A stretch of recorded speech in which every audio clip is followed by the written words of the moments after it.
Hola a todos, con este primer vídeo de la segunda parte de la lección 2 vamos a comenzar un auténtico viaje a través de la historia del antiguo Egipto. Vamos a centrarnos ahora en la época de las pirámides, en los siguientes vídeos que conforman esta lección 2, pero en el primero quisiera realizar también un tratamiento, aunque sea somero, de las estructuras funerarias anteriores a la pirámide escalonada de Necherjet. De este modo veremos un poquitín lo que es la evolución dentro de los tipos arquitectónicos funerarios empleados por los reyes de Egipto. Desplacémonos en primer lugar hacia la antigua ciudad de Abidos y en concreto hacia la necrópolis de el Kab, una necrópolis donde no solo encontramos tumbas del predinástico y protodinástico. Josep evidentemente ya os habrá hablado de la tumba UJ de Abidos, pero ahora nosotros nos vamos a centrar en esta parte del cementerio de el Kab. Por un lado tenemos una serie de estructuras subterráneas, veis que están distribuidas por pares, la B18, B17 por un lado, que se cree que es la tumba de Narmer, la B7 y B9 sería la tumba de K, y la B2 y B1 que sería la tumba de Irior. Es decir, tenemos aquí al primer rey de la primera dinastía y reyes de finales del protodinástico. Ahora veamos otra serie de estructuras subterráneas, B19, B15, B10 y las escritas como B13, B14. Hasta este punto son todas estructuras vinculadas a la tumba de Aja, pero más allá de B13, B14 aún encontramos unos 34 pozos que se ha podido verificar son tumbas subsidiarias. La mayoría de estas tumbas contienen hombres enterrados, sacrificados, de edades, en todo caso, inferiores a los 25 años. Y justo la última tumba, la que no forma una hilera de tres, en ella se encontraron restos de leones jóvenes.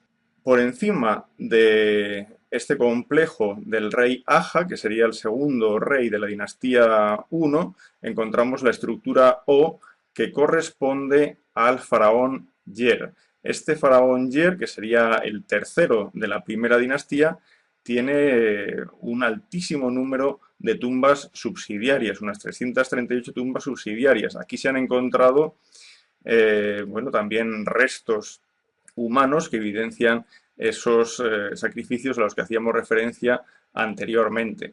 El resto de tumbas de esta necrópolis corresponden todas a la primera dinastía, excepto la señalada aquí como V, que es la de Jasegemui de la segunda dinastía, último faraón de la segunda dinastía, y la señalada como P, que corresponde al faraón Peribsen, también de finales de la segunda dinastía.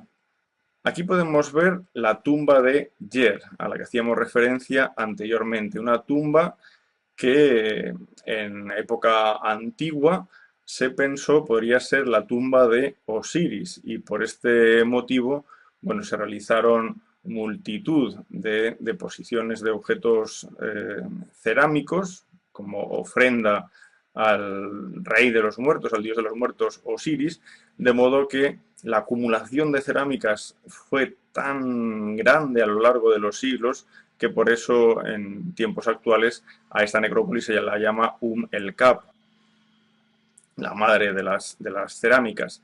Bien, la estructura central, lo que vemos en la imagen, es la que sirvió como auténtica tumba del faraón.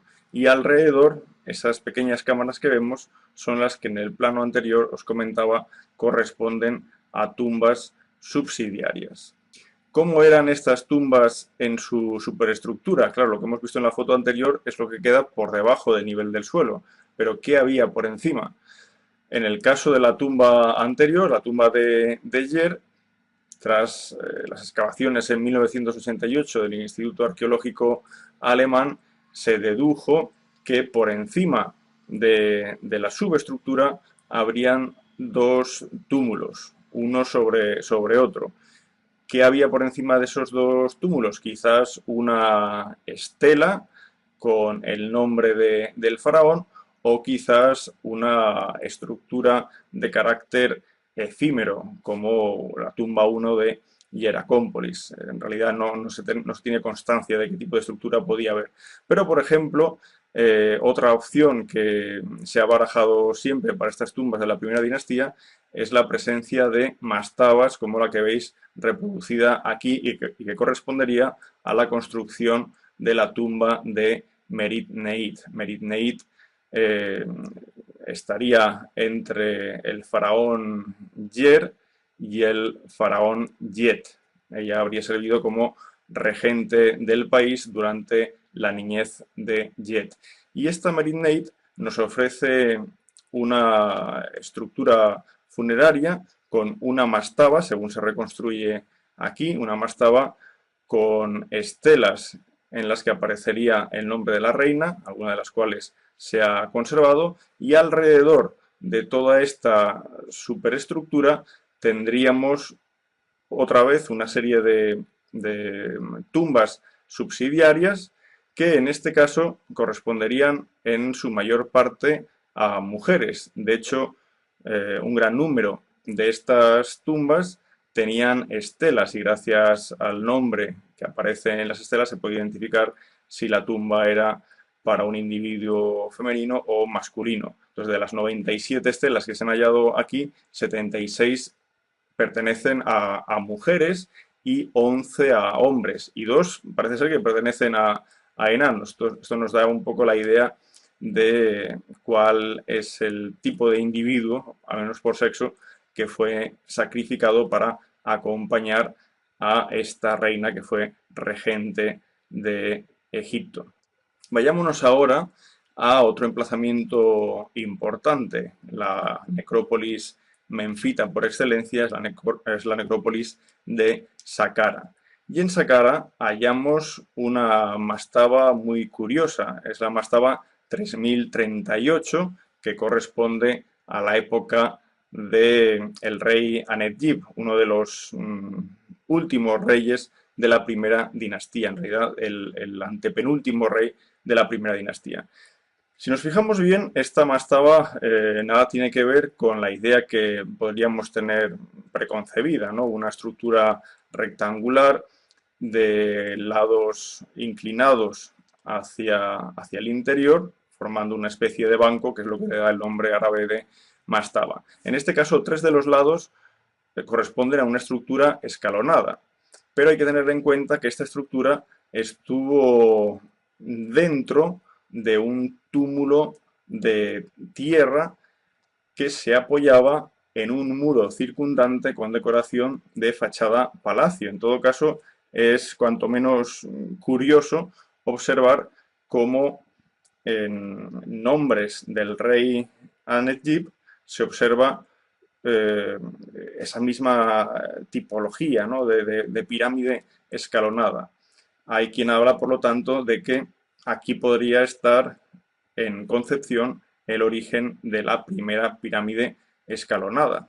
El grupo de mastabas de la primera, segunda dinastía se halla al norte de uno de los grandes recintos que hallamos en Saqqara. Corresponde al recinto del faraón Necherjet de la primera dinastía. El recinto de este faraón, tal cual lo vemos actualmente, no corresponde en realidad a lo que fue la concepción original del mismo. Aquí han habido muchos cambios. Por ejemplo, originalmente no había una pirámide escalonada, originalmente había una mastaba de poco más de 8 metros de altura, 63 metros de lado, en su lado mayor, y el recinto sagrado quedaba demarcado por toda una serie de estelas de demarcación. Aquí hubieron cambios, como digo, de modo que en un estadio final se realizó un foso de 40 metros de ancho que definía un espacio de 750 por 600 metros. Restos de ese foso lo podemos ver, por ejemplo, en el lado sur del muro perimetral de de la pirámide escalonada, justo aquí en esta imagen, una parte como más rehundida. Obviamente ese foso pues, se ha ido rellenando de arena de manera natural y también de otras estructuras, pero aquí se aprecia un poquitín la presencia de ese foso. Y tras este foso encontraríamos ya el muro que vemos ahora, que delimita todo el espacio. Es un muro de 544 por 277 metros, es decir, 1600 metros de perímetro, con unas paredes que alcanzan los 10 metros de altura, como vemos aquí. Y si nos fijamos, vemos como el muro no es completamente liso, sino que ofrece una serie de salientes a modo de bastiones separados entre sí por unos 4 metros de longitud. Estos bastiones en total se contabilizan en 211 en todo el perímetro, y encima de ellos hay un pasillo de ronda, es casi una pequeña fortaleza este recinto. Incluso aparecen 14 entradas, aunque todas ellas son falsas, excepto una, que es la que vemos en la imagen, situada en el lado sureste de este recinto. En los subterráneos de la pirámide, pero también en los de la tumba sur, que tiene el complejo de Necherhet, encontramos algunos relieves y también el uso de plaquetas de fayenza. Esta imagen que vemos ahora es de la tumba sur y vemos al faraón Necherhet corriendo. Esto forma parte de la simbología, de la iconografía asociada al ritual del Heb-Ser. Al fin y al cabo, todo el complejo de Necherhet es una transposición en piedra de ese auténtico teatro efímero que se utilizaba para realizar la festividad del Heb-Set. Aquí vemos ahora un esquema de cómo evolucionó durante el reinado de Necherhet su estructura funeraria. Aproximadamente se considera que este reinado pudo durar 19 años. Entonces lo que vemos aquí es en primer lugar una mastaba, que es la estructura original del complejo, medía 63 metros de longitud por 8 metros de altura. El M2 nos indica una ampliación de esa primera mastaba, ya llegaría a los 71 metros de longitud, y el M3 una tercera ampliación de esa mastaba que llegaría a tener unos 79 por 70 metros de longitud, pero que no sobrepasaría los 8 metros de altura.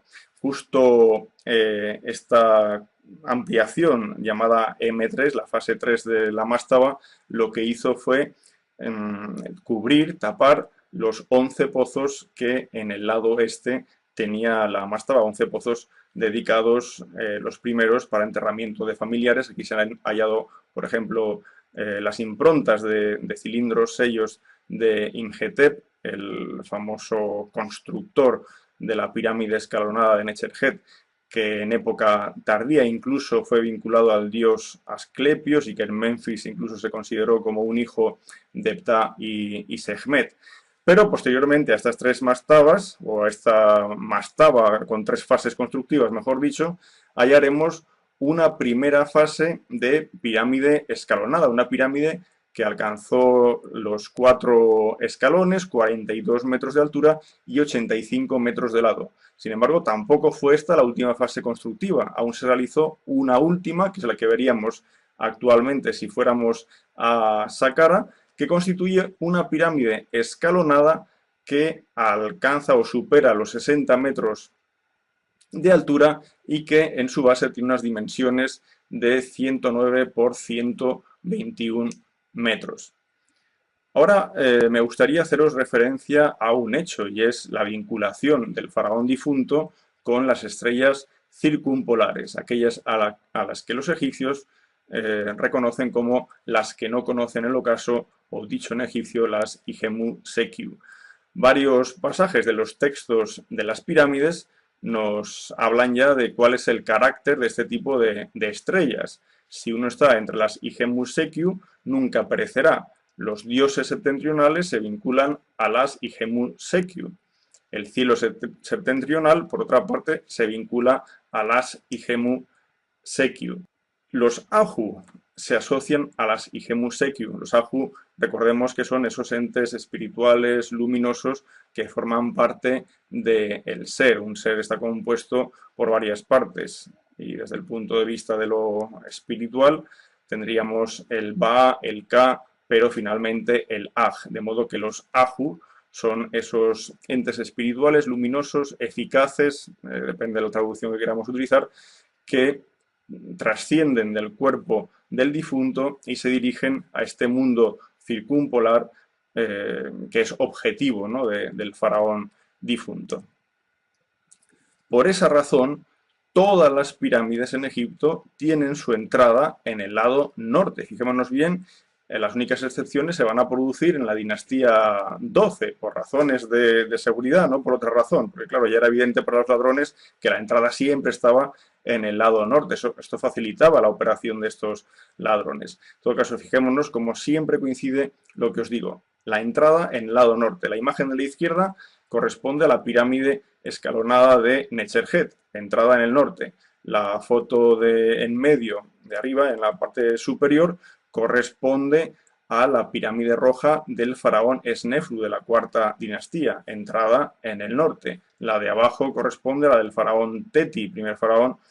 Estamos ya en la dinastía sexta, primer faraón de la dinastía sexta, entrada en el norte. La de arriba a la derecha corresponde al faraón Userkaf de la quinta dinastía. Siempre, siempre, siempre hallaremos esa entrada en el norte. Entonces, conociendo este hecho simbólico, en realidad establecemos una incorrección cuando hablamos de este pasillo como la entrada de la pirámide, porque en realidad lo que es una salida. Hay que verlo desde el punto de vista de la simbología egipcia. Es el que está dentro, el que sale a través de este pasillo hacia el norte. Por lo tanto, lo que llamamos nosotros corredor de entrada a la pirámide, a ojos de los egipcios, es más bien un corredor de salida que apunta hacia el mundo de las Igemu Sekio, el mundo de las estrellas circumpolares.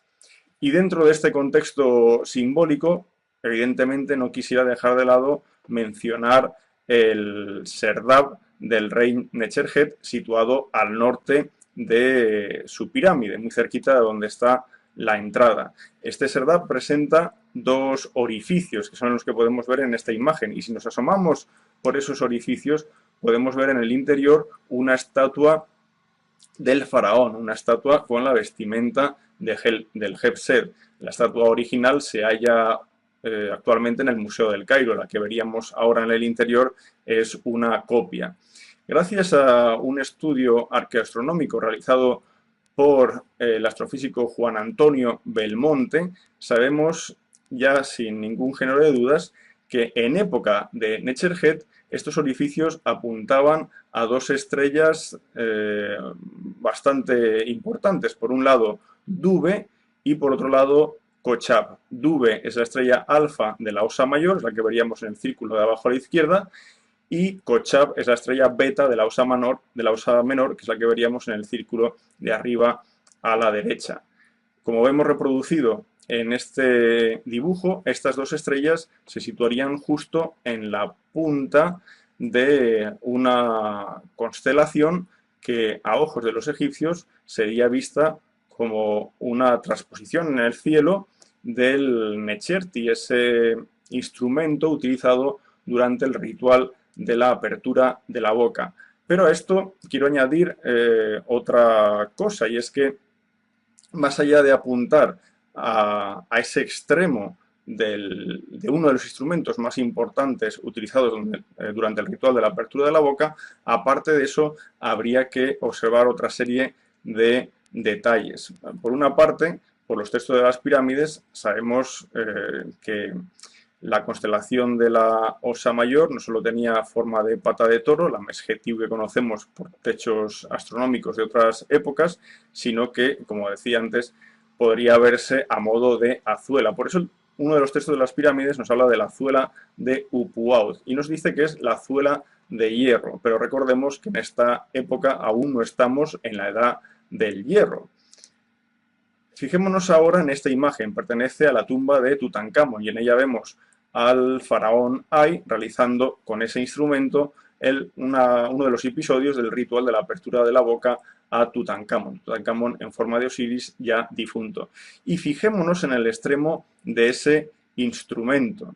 En el extremo de ese instrumento vemos como una pieza que ha sido atada al mango con forma de azuela de color negro, probablemente de madera de ébano quizás. En todo caso, esa punta es una punta meteórica. Quisiera que echarais un vistazo al texto que os indico a continuación. Es un texto corto, pero que servirá para entender cómo los egipcios ya usaban hierro meteórico, lo conocían como vía en PET, el hierro del cielo, y este hierro meteórico es probable que fuera empleado para hacer estas puntas de los instrumentos utilizados durante el ritual de la apertura de la boca, de las azuelas en concreto.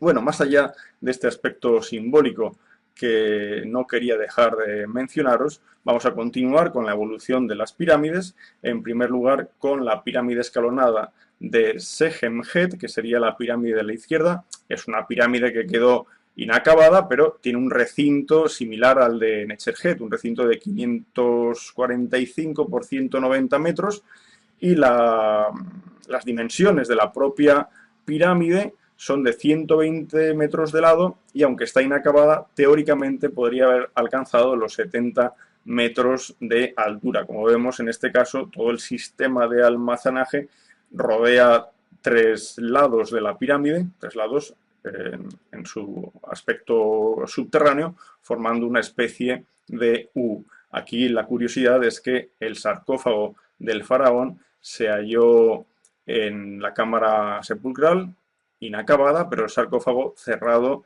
y sellado. Lo encontró Goneim, Zacarías Goneim, en 1951, si bien la apertura provocó cierta desolación al ver que en el interior del sarcófago no había absolutamente nada.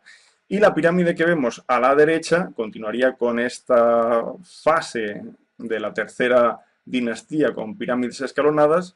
Es otra pirámide que quedó inacabada. El sistema de almacenes subterráneos sigue teniendo esta forma de U, y en este caso hablaríamos de una pirámide que de haberse acabado hubiera tenido 5 o 6 escalones y hubiera alcanzado los 42 metros de altura.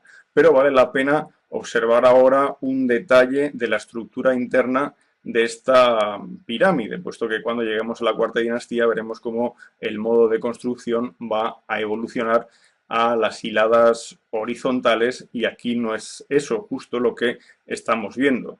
Tendríamos en esta pirámide del rey Java en Zaviet el-Arian, en la necrópolis de Zaviet el-Arian, un núcleo de 11 metros de lado. Y a este núcleo de 11 metros de lado, como ahora ya vemos en la imagen, se adosarían una serie de 14 capas. Se aprecia perfectamente estas capas, son capas de 2,6 metros de ancho, con una inclinación hacia el interior. Pues bien, entre las 14 capas que menciono y el núcleo de 11 metros de lado, nos encontraríamos con una estructura piramidal de 84 metros de lado y unos 68 grados de inclinación, alcanzando esos hipotéticos 42 metros de altura a los que hacía referencia anteriormente. Las 14 capas a las que hago referencia son capas de mampostería, pero bueno, ya observáis el tipo de bloque que se ha utilizado. Es realmente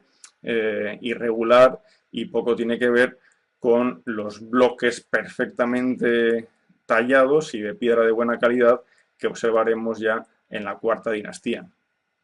Sería recomendable que echarais un vistazo a esta página web de Francesco Raffaele, en la que nos habla de las tres primeras dinastías. Sirve para también tener en cuenta lo que es el proceso histórico de esta fase antigua de la historia de Egipto, dado que nosotros estamos hablando más bien de las estructuras funerarias y no de la historia.